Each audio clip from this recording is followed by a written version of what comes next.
दोस्तों, इस्लाम जानने वाले बताया करते हैं कि इस्लाम में महिलाओं को मस्जिद के अंदर जाने की इजाज़त नहीं है। ये चाह कर भी मस्जिद के अंदर नहीं जा सकती और शायद इसी वजह से मस्जिद के बाहर बैठकर ही फ़ोटो खिंचाकर आ जाती। मतलब एक हिजाबन मस्जिद के अंदर तो नहीं जा सकती, पर ये लोग चाहते हैं कि वही हिजाबन देश की प्रधानमंत्री बन जाए, वही हिजाबन पूरा देश चलाने लगे। नहीं बन सकती। चलिए हिजाब वाली प्रधानमंत्री बनाइए, बताइए मुझे बात। अगर योगी जी भगवा ड्रेस अपना पहनकर असेंबली में जा सकते हैं, चीफ मिनिस्टर बनके, पार्लियामेंट में साध्वी प्रज्ञा सिंह ठाकुर जा सकती है अपना ड्रेस पहन के, तो हमारी बच्ची सर पे हिजाब पहनकर क्यों प्रधानमंत्री नहीं बन सकती? आज बड़ा सवाल यह है कि जो लोग ये कहते हैं अमीश भाई कि हिजाब पहनने वाली प्रधानमंत्री बनेगी, वो ये तो बताएं कि उनकी पार्टी का प्रेसिडेंट, सेक्रेटरी, वाइस प्रेसिडेंट, मंडल, ब्लॉक, जिला, कोई हिजाब पहनने वाली को बैठाया है कभी अपने साथ? हिजाब पहनने वाली मस्जिद कब जाएगी? हिजाब पहनने वाली आपके साथ नमाज कब पढ़ेगी? हिजाब पहनने वाली को बगल में स्टेज में खड़ा कब करो? यानी अपनी पार्टी का अध्यक्ष हिजाब पहनने वाली नहीं बन सकती। आपको स्कूल के अंदर तो घुसाना है, लेकिन मस्जिद में से उनको भगाना है, ये कैसे चलेगा? दरअसल हमारे आज के इस डिबेट में असदुद्दीन ओवैसी का पालतू और वारिस पठान लगातार इस बात को डिफेंड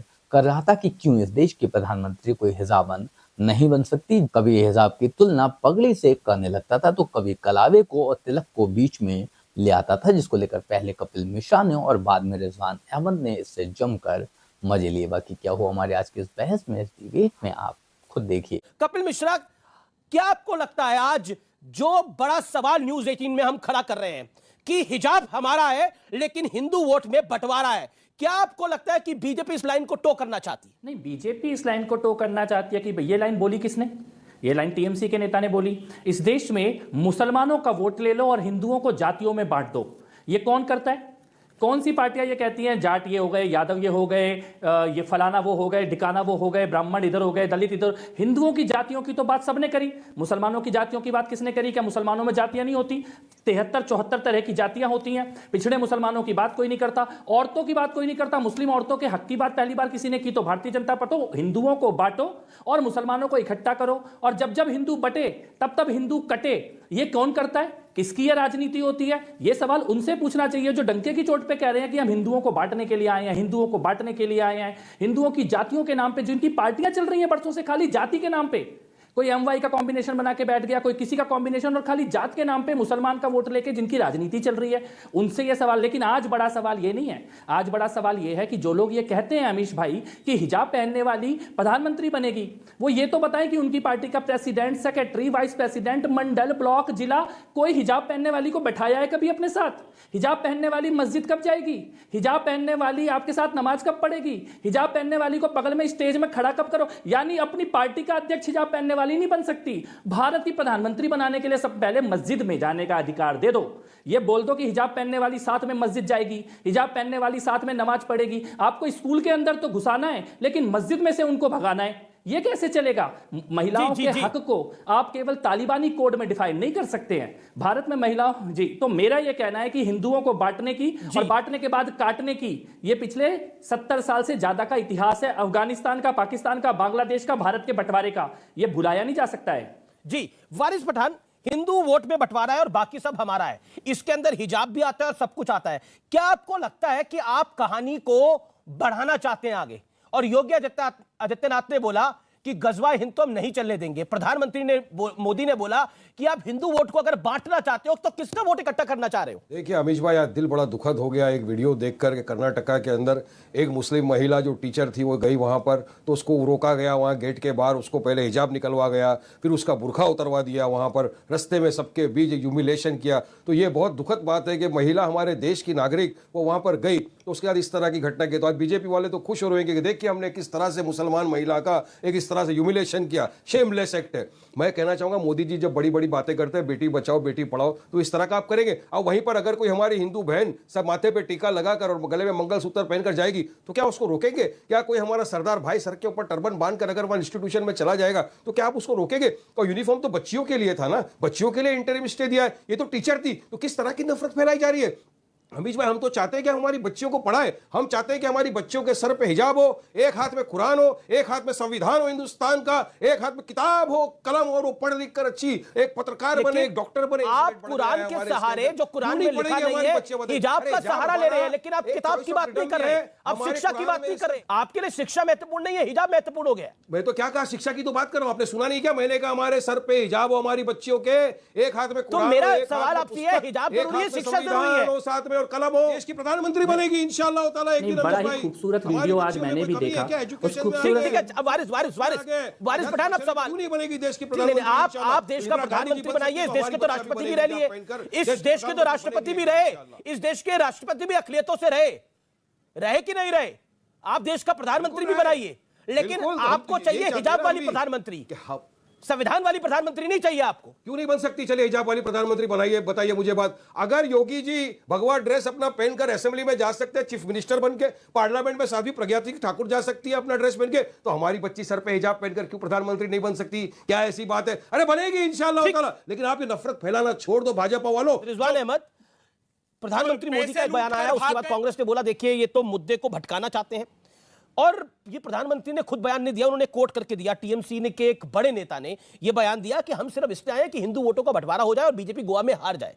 किसका वोट इकट्ठा करना चाहते हैं ये कोई भी समझदार व्यक्ति आकलन इसका निकाल सकता है। कांग्रेस पार्टी कह रही है कि हम तो बेरोजगारी की बात करना चाहते हैं, लेकिन इनके नेता कह रहे हैं कि महिलाएं अगर हिजाब नहीं पहनती तो रेप होता है। डिबेट के शुरू में एमआईएम के प्रवक्ता ने बोला कि आज दिल बहुत दुखा जब उस औरत के सर के ऊपर से, मोहतरमा के सर के ऊपर से दुपट्टा हटाया गया। अमीश भाई, जो उस औरत ने जिल्लत, मान लीजिए जिल्लत झेली या उसको बुरा लगा, उसी जिल्लत के दम पर तो एमआईएम जैसे लोग अपनी दुकान चला रहे हैं, अपनी रोटी सेक रहे हैं। दूसरी बात, तीसरी बात, उस दिन आपके डिबेट में निकली थी शाह बानो और सायरा बानो की। अरे साहब, शुक्र है कि शाह बानो और सायरा बानो हमारी कौम की शिरनियां इस दुनिया, इस हिंदुस्तान में उन्होंने जन्म लिया। अब सोचिए कितना मजा आता कि मुसलमान हिजाबन औरत हमारे देश की प्रधानमंत्री बन गई, मान लीजिए। अब आप सोचिए क्या होगा उसके हस्बैंड ने उसको अगर तिल्ला के बिद्दत दे दी बतौर प्रधानमंत्री। अगर सायरा बानो ना होती तो मुसलमान हिजाबन औरत प्रधानमंत्री को उसका शौहर तल्ला के बिद्दत दे सकता है, कितना मजा आता। अच्छा ये बताइए अमीश भाई, अगर मुस्लिम औरत हमारी प्रधानमंत्री बन गई और उसके शौहर ने कहा मैं इसी घर में प्रधानमंत्री आवास में दूसरी बीवी ब्याह के लाऊंगा क्योंकि शरिया कहता है, अजीब प्रॉब्लम खड़ी हो जाएगी देश में कि प्रधानमंत्री का हस्बैंड उसी घर में दूसरी औरत ब्याह के ला रहा है, और मान लीजिए उसने 1 साल बाद कहा मैं तीसरी ब्याह के लाऊंगा, तो क्या प्रधानमंत्री के आवास में 3-3 औरतें रहेंगी? क्योंकि आपने वारिस पठान को की पार्टी को पे अटैक करा, मैं वारिस पठान से जवाब ले लेता हूं। वारिस पठान, ये एक पेक्युलियर केस है जिसके अंदर अगर एक हिजाबन औरत बन भी जाती है तो फिर उन्होंने एक एग्जांपल दिया जो कि शरीयत में लिखा गया है, ये तथ्य पे आधारित है। व्हाट यू हैव टू से? इन्होंने एग्जाम्पल दिया, जिसने भी ये प्रवक्ता ने जो कहा अभी, तो मैं उनसे कहना चाहूँगा कि आपने शादी की बात करी कि अगर प्रधानमंत्री औरत बन गई और वो अगर किसी को तलाक देती तो क्या होगा, तो मैं अगर अब बोलूँगा तो इनको भी मिर्ची लग जाएगी कि हमारे भी प्रधानमंत्री है, उनकी भी एक बीवी है, वो कहाँ है, जरा उसके बारे में भी कुछ चर्चा कर लो। आप लोग नहीं करेंगे, लेकिन मुसलमान औरतों के बारे में जरूर चर्चा करेंगे। मैंने क्या बोला अमीश भाई, मैंने क्या बोला जरा इनको बता दीजिए। सरेआम रास्ते के बीच में बुरखा उतारा गया, उसका हिजाब उतारा गया। अरे अमीश भाई, ये नफरत फैलाते रहेंगे, हम मोहब्बत फैलाएंगे। और मेरे कुरान में लिखा हुआ है अमीश भाई, चैप्टर 24 का मैंने आपको उल्लंघन किया, आयत नंबर 30 में, कि मोमिन मुसलमानों अपने चेहरे की हिफाजत करो, अपनी आंखों की हिफाजत करो, अपनी चेस्टिटी की हिफाजत करो। ये अमीश भाई इतने बरसों से पहनते आ रहे हैं, और हम तो कहते हैं सरदार भाई को टर्बन मत पहनो। बिल्कुल नहीं दिखती, वो उनके धर्म का हिस्सा है, वो उनके धर्म का हिस्सा है, मजबूरी नहीं है। गले में उनके धर्म का हिस्सा है, मजबूरी नहीं है। मैंने तो देखा है सरदार दोस्त लोग, ऐसा नहीं होता ना। आप घर में मर्यादा रख सकते हैं, रखिए, अपने घर के अंदर हिजाब डालिए, लेकिन स्कूल के अंदर हिजाब अलाउड नहीं है तो नहीं होगा। ऑब्जेक्शन तो इनको है, ऑब्जेक्शन इनको नहीं है, ऑब्जेक्शन सिस्टम को है। कहीं तो सिस्टम को फॉलो करेंगे ना। ओके, जवाब कुरान पर आपने बोला, कुरान में क्या लिखा है रिजवान भाई? ऐसा जैसा वारिस भाई ने बोला, पहली मेरी बात थी कि अगर हिजाबन प्रधानमंत्री का शौहर दूसरी शादी करेगा तो क्या होगा। अब दूसरी बात सुनिए, इन्होंने सरदार की पगड़ी की बात करी, अब आराम से सुनिएगा। सरदार का बच्चे का बाल कभी कैंची नहीं लगाई जाती, वो 5 साल का भी होता है तो उसके छोटी सी पगड़ी बांध दी जाती है। हमें मंजूर है कि हम हिजाब की तुलना पगड़ी से करेंगे। सुप्रीम कोर्ट ने कहा था जब लड़की पैदा होती है तो मॉडेस्टी के साथ पैदा होती है, जब लड़की पैदा होती है तो उसमें शर्म होती है। अमीश बोलता है तभी तो बड़ा इसका सीधा सा समाधान है, मुसलमान लोग इस बात की कसम खा लें कि लड़की जैसे ही 4 साल की होगी उसको पूरी जिंदगी की तरह हिजाब पहनाने लगेंगे, हर मुसलमान लड़की को हिजाब पहनाने लगेंगे, इसको अपने रिलीजन का हिस्सा मान लें, तो फिर सरदार से तुलना करें। यह नहीं चलेगा कि आज मैंने हिजाब पहना, कल उतार दिया, फिर 1 महीने बाद पहना, फिर उतार दिया। यह नहीं चलेगा। अगर सरदार की पगड़ी से तुलना कर रहे हो तो सरदार का बच्चा जैसे 6 साल की उम्र से पगड़ी पहनता है, अपने घर की लड़कियों को 6 साल की उम्र से हिजाब पहनाओ।